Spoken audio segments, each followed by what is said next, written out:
I'm about to reveal something that might shock you, something that could be sitting in your bathroom cabinet right now, silently attacking the most important organ in your body. I'm Dr. Michael Kent, and after 2 decades as a cardiac surgeon, I've watched perfectly healthy people walk into my operating room with hearts damaged not by disease, but by medications they trusted completely. These aren't exotic drugs or experimental treatments. I'm talking about the pain reliever you took this morning, the stomach pill you swallowed with breakfast, even the cold medicine you grabbed last week without a second thought. What I'm about to share goes against everything you've been told about these so-called safe medications. The pharmaceutical companies don't want you to know this.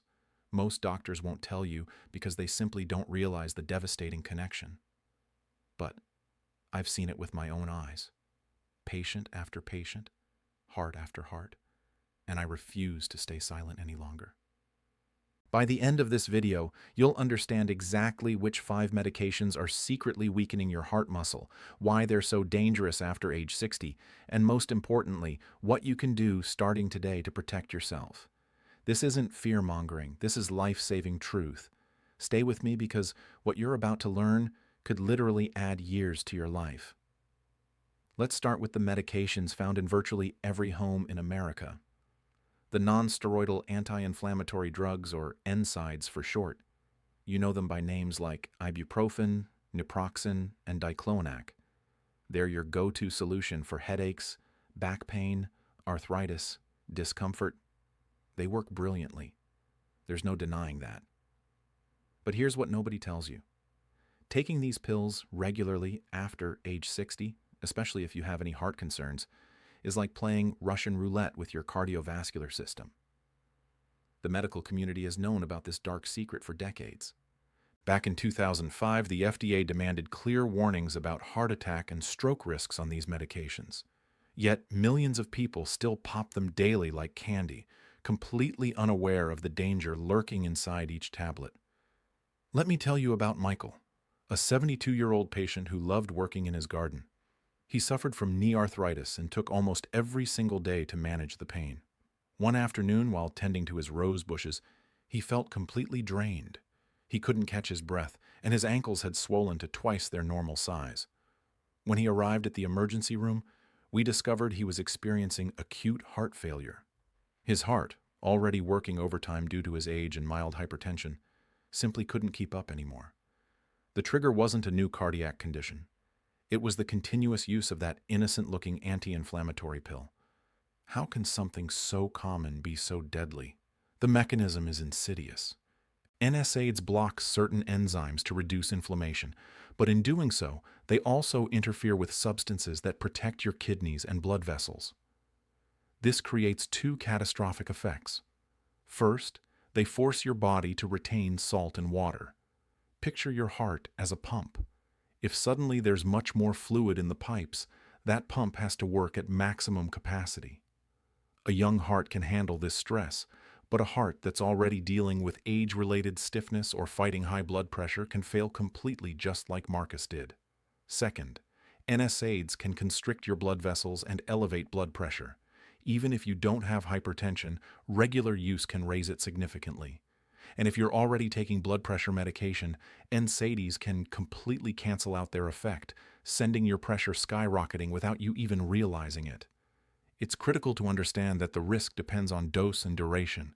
Drugs like diclofenac and high-dose ibuprofen around 2,400 milligrams daily are the most strongly associated with cardiac problems. Low-dose naproxen appears somewhat safer, but the risk is never zero. And here's another shock. If you take low-dose aspirin to protect your heart, certain NSAIDs like ibuprofen can actually neutralize that protective effect entirely. So what should you do? The solution isn't to suffer through pain. It's to have an honest conversation with your physician. Ask directly, "Doctor, given my medical history, what's the safest pain relief option for me?" Alternatives exist. Sometimes acetaminophen is sufficient. Other times, topical anti-inflammatory creams or gels that work locally are excellent choices. And if an NSA is absolutely necessary, the golden rule is lowest dose for the shortest time possible. Now, we arrive at number 4, and this one will absolutely surprise you because it's marketed as a stomach protector. I'm talking about proton pump inhibitors or PPIs, omeprazole, pantozole, lansoprazole. These are among the most prescribed medications in the entire world. Millions of people take them every morning almost like a ritual for reflux or to protect their stomach from other medications like the NSAIDs we just discussed. And here's the bitter irony. The medication prescribed to protect you from one risk might be creating another danger through the back door. Let me share the story of Helen, age 68, who was prescribed omeprazole for chronic reflux. She was told to take it for life. Her acid reflux disappeared and she never questioned it again. Years later, during a routine checkup, her electrocardiogram showed something unusual. Blood work revealed the cause. Her magnesium levels had plummeted dangerously low. Magnesium is the guardian of your heart's rhythm. When it's depleted, your heart becomes electrically unstable, like an orchestra without a conductor, and dangerous arrhythmias can emerge. The cause of Helen's deficiency, chronic omeprazole use. PPIs reduce stomach acid, but that acidity is absolutely crucial for absorbing nutrients. When you suppress it long-term, magnesium absorption collapses. But it doesn't stop there. There's something that concerns us even more. Multiple observational studies have found an association between PPI use and increased heart attack risk. One theory suggests these drugs might reduce nitric oxide levels, a molecule that keeps your blood vessels flexible.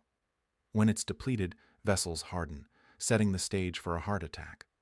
The causal relationship is still debated, but the association is deeply concerning.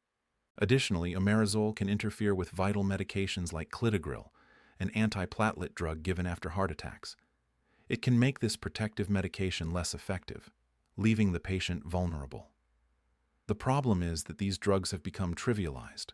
They were created for short-term treatments of 4 to 8 weeks, but they've become a permanent solution for problems that could often be managed with lifestyle changes. If you've been taking a PPI for months or years, don't stop abruptly. Talk to your doctor. Ask, do I really need this long-term? Can we reduce the dose? Are there alternatives? And if you must take it chronically, it's essential that your physician monitors your magnesium levels periodically. Before we continue with the next medications, which include some for simple colds, I want to make a quick request. If what you've heard so far seems valuable, I'm asking for 2 simple things. First, subscribe to this channel. My mission is to provide clear, straight shooting health information so you can make the best decisions. Second, and perhaps more important, share this video. Think about your parents, your grandparents, your friends. A simple click can start a conversation that could genuinely save a life.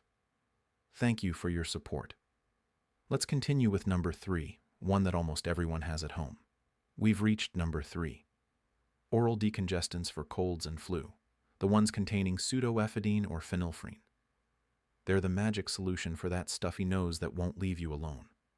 But that magic solution can carry an extremely high cost for your heart, especially if you already have high blood pressure or any cardiovascular disease. Margaret, a 75-year-old retired teacher, caught a severe cold.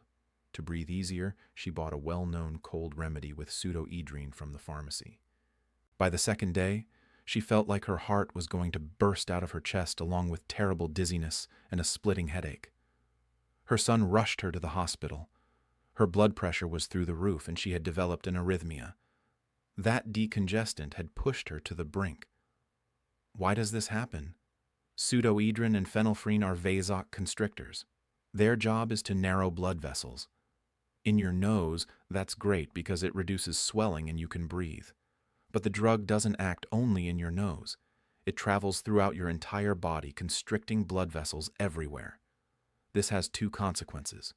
First, by narrowing the arteries, your heart must pump against much greater resistance. It's like trying to push water through a squeezed hose. The pressure explodes. This can trigger a dangerously high blood pressure spike. Second, they're stimulants. They make your heart beat faster and irregularly. If you already have a sensitive heart, this extra stimulation can destabilize it completely. Recently, European agencies have refocused attention on pseudoedrin due to its link with rare but serious syndromes involving constriction of blood vessels in the brain. This only demonstrates how powerful its effect is throughout the entire body. The major danger with these drugs is that they're available over the counter. People buy them without reading the fine print and without thinking about the risks. If you're over 60, and especially if you suffer from hypertension or any heart condition, avoid them completely. There are much safer alternatives. Saline nasal sprays, humidifiers, or nasal sprays with corticosteroids that act only locally. Don't let relief for your nose become an emergency for your heart. We arrive at number 2, a delicate but vital topic: mental health. I'm talking about an older class of antidepressants that are still used sometimes for depression and other times for chronic pain. Tricyclic antidepressants, names like amitriptyline or imipramine. Depression itself is a risk factor for heart disease. That's why treating it is crucial, but how we treat it matters enormously, and these drugs can be dangerous for an older person's heart. Frank, a 78, suffered terrible pain in his feet from diabetes. His doctor prescribed a low dose of amitriptyline. It helped with the pain, but he started getting dizzy every time he stood up. One day, he fainted and fractured his hip. The cause was the amitriptyline, which triggered a sudden drop in blood pressure when standing, called orthostatic hypotension. But that's not the only risk. These drugs can also accelerate resting heart rate, which means constant stress for an aging heart. And what's most concerning, they can interfere with the heart's electrical system, slowing down impulses. This shows up on electrocardiograms and increases the risk of very dangerous ventricular arrhythmias that can cause sudden death. For all these reasons, Tricyclic are no longer the first choice for treating depression in older adults. Today, we prefer newer antidepressants that are safer for the heart. However, they're still prescribed for neuropathic pain. If you or a loved one takes one of these medications, it's fundamental to talk with your doctor. Have safer alternatives been tried? Is blood pressure and heart rhythm being monitored? Mental and physical health go hand in hand. You need to ensure that treatment for one isn't damaging the other. And we arrive at number 1. This is perhaps the most controversial and debated point, but it's my duty to share the concern that exists in the scientific community. I'm talking about calcium supplements. Yes, you heard correctly. Those pills that millions of people take every day to protect their bones from osteoporosis. For decades, the message was crystal clear: take calcium for strong bones. But in recent years, more and more studies are questioning the safety of these supplements for the heart. Let me tell you about Linda, age 70. Worried about osteoporosis, she started taking a high-dose calcium supplement on her own. Years later, she suffered a heart attack. She didn't have the classic risk factors. She didn't smoke. Her cholesterol and blood pressure were fine. Investigating possible causes, her medical team focused on that daily supplement. The controversy is real and the evidence isn't definitive, but the hypothesis concerns us deeply. Calcium obtained from food sources like dairy or vegetables doesn't seem to be a problem. It's absorbed slowly, and the body uses it efficiently. The problem appears to arise with the high concentrated doses from supplements. When you take a pill, it creates an artificial spike of calcium in your blood. Your body can't use all that calcium for your bones, and the excess has to go somewhere. The primary concern is that it deposits in artery walls. This process, arterial calcification, makes arteries rigid and can contribute to forming the plaques that cause heart attacks. Some large studies suggest calcium supplements modestly increase heart attack risk, while other studies haven't found this connection. The evidence is complex, and for people with diagnosed osteoporosis, the benefits might outweigh the risks. But the lesson is clear: more is not better. The safest strategy is getting calcium from your diet. If your doctor believes you need a supplement, never start taking it on your own. It's a medical decision that must weigh your bone health and, very importantly, your cardiovascular risk. Today, we've uncovered the hidden side of 5 very common types of medications: anti-inflammatories, gastric protectors, decongestants, certain antidepressants, and calcium supplements. My main message isn't panic. It's not stop taking your medications. Doing that on your own would be extremely dangerous. My message is empowerment. Now you have valuable information that most people ignore. You know that the pill for arthritis can overload your heart. You know that your stomach protector might be affecting your heart rhythm. You know that a simple cold remedy can be a serious risk. Use this knowledge to become an active partner in your own health. The next time you see your doctor, go prepared. Take a list of everything you're taking, including supplements and vitamins, and ask clear questions. Doctor, I've read this medication could have risks for my heart. Is it still the best option for me? Are there safer alternatives? Should we monitor something like blood pressure or run specific tests? Every treatment is a balance between benefits and risks, and that balance changes with age. Your heart has worked hard for decades. It deserves exquisite care. Protecting it is the best investment you can make in your future. Don't take any medication for granted, no matter how common it seems. And now I'm asking one last thing from you. Share your experience in the comments. Did something here surprise you? Your stories can help others. And remember, always talk to your doctor. That conversation is the most important step you can take today to protect your heart for tomorrow. Take care of yourself.